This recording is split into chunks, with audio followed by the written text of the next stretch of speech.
Suivant une logique implacable dans sa volonté d'exclure les Juifs de toute vie sociale, Alger organise comme Vichy la confiscation et l'arianisation des entreprises, biens et valeurs appartenant aux Juifs.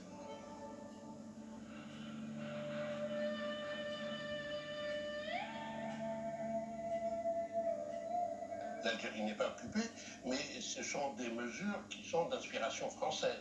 Ça rentre tout à fait dans la loi du 22 juillet 41, qui est la grande loi de l'organisation économique.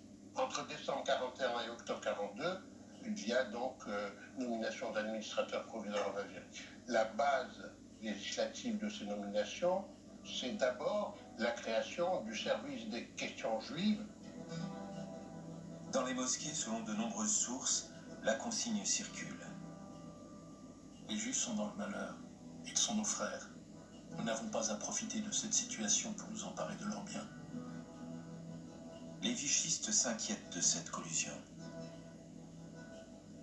La panoplie des biens visés par la mesure de mise sous séquestre touche effectivement les grandes entreprises, beaucoup de biens immobiliers et également les exploitations agricoles.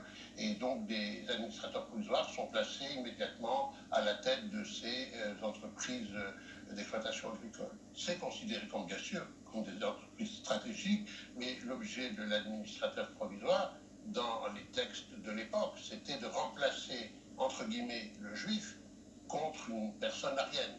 Mon grand-père, dans les Aurès à Rechla, parce qu'il était propriétaire de terres, bien, ces terres ont été confisquées et redonnées à des Français de souche, on disait à l'époque, qui, par parenthèse, ont refusé de lui rendre ses biens.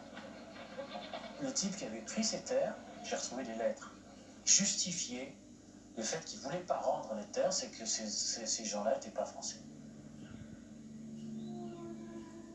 Vichy et Alger privent les Juifs de citoyenneté, les chassent de leurs emplois, les excluent des écoles, arianisent leurs biens.